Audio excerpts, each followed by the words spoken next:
Do you want to know the most amazing secret? You are not that important.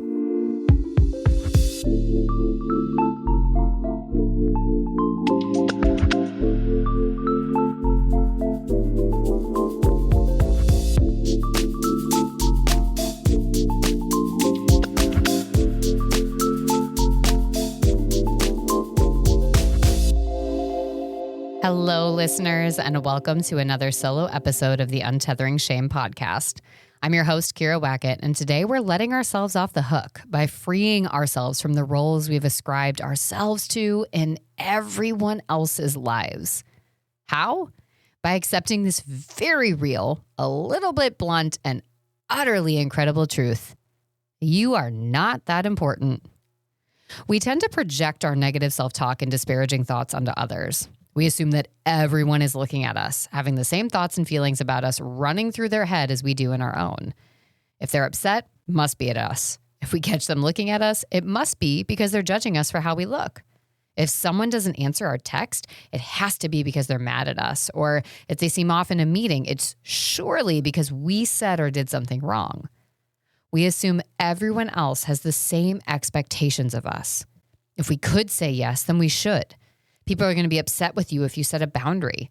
No one else can handle X, or you'll be seen as lazy, uncaring, or selfish if you don't do Y. So you have to make sure you're putting everyone else first.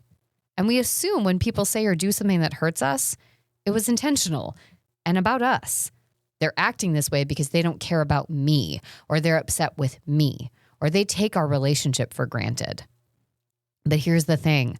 All of this is you making yourself way too important in everybody else's life. So let's be honest. We're not that important, and that's a good thing. Trust me, I mean it with every kindness I can express. You are not that important in the lives of other people.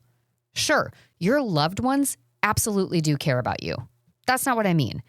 I mean, you're not the problem-saturated, gooey center of everyone else's life stories that you keep assuming. They are. They're doing the same thing as you, projecting themselves into your story and giving themselves way too much credit for anything and everything that might go wrong or be perceived as less than, should be done, or why something happened. The things you say about yourself are part of your story. No one else is judging your grocery store cart, looking at how you look in that outfit, or watching you dance on the dance floor. They are way too busy about what other people are thinking about them or their interpretation of it.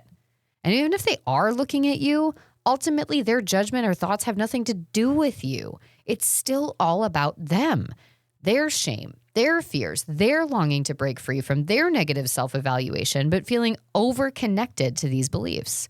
I mean, think about it. We're all ego-driven people. The goal of our ego is to make and claim space to ensure that we're not lost in the chaos of life. That means that we're all programmed to overinflate the roles that we play in everyone else's life.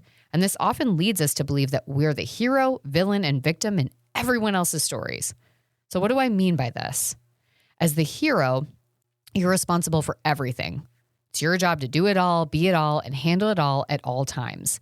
Not because you think you're better, but because you believe that this is what you have to do to be seen as an equal in the room. Enter the villain role. Whenever anything goes wrong, real or perceived, it's on you. You must be the problem. You did or didn't do something. You are or aren't enough of something.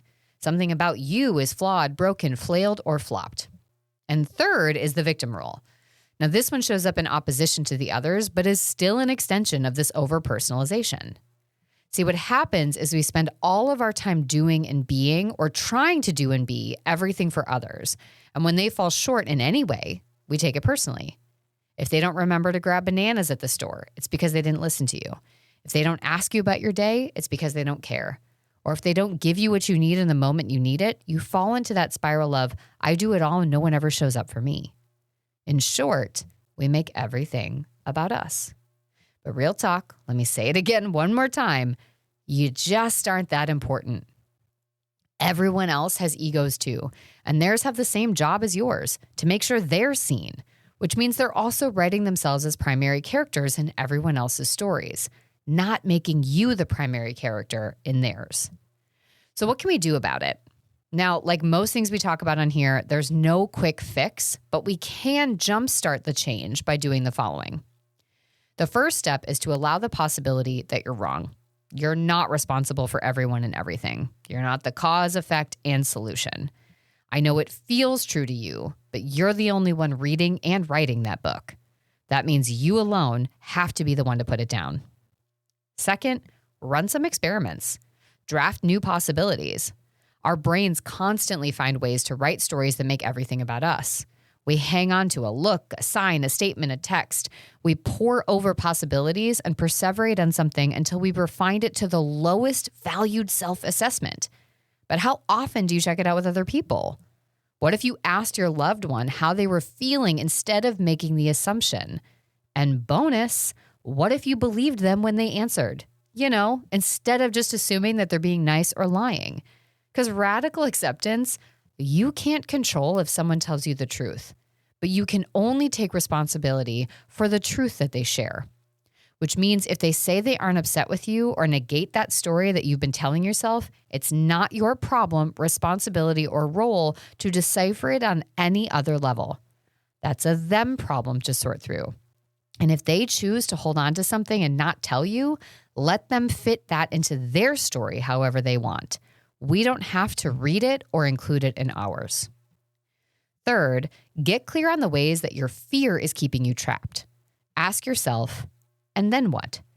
Every time our shame brain fills our head with these projected thoughts, we shut down. The fear that lies on the other side of that possible truth feels too overwhelming. But what's the fear? What's the worst that would happen? If that person really did think you look fat in your outfit, then what? How much of these fears have been fed by a system of oppression that makes you feel like you have to constantly apologize for your body? What would it look like if you stopped? Is the pain and distress temporary or permanent? Is it worse than the slow burn of what we feel now? And finally, if you're really the author of your own story, then write a different story. We have volumes upon volumes that outline how this role plays out in our daily life. We see how it affects your relationship with yourself and others. We see how it perpetuates shame and leaves you subdued in misery. What if we wrote a different one?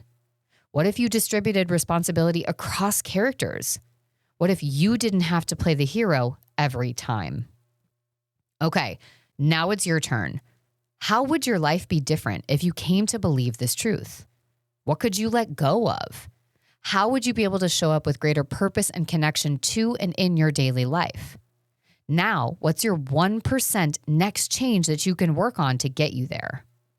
Now, before you go, I would love to hear from you everything and anything that comes up. So be sure to check out the Q&A, fill out the poll, send me a voice memo, drop me an email, whatever you feel most connected to, so that I can continue to be a support for you and build community around this work. If you found today's episode valuable or insightful, I encourage you to leave a review, hit that 5-star button, and of course, share this episode with someone that you think could benefit from hearing it. Thank you for tuning in today. And remember, change takes time, but every step counts. So stay the course, stay hopeful, and stay committed to your well-being. We'll be back with more insightful discussions to support you on your journey. Until then, take care, and we'll catch you next week.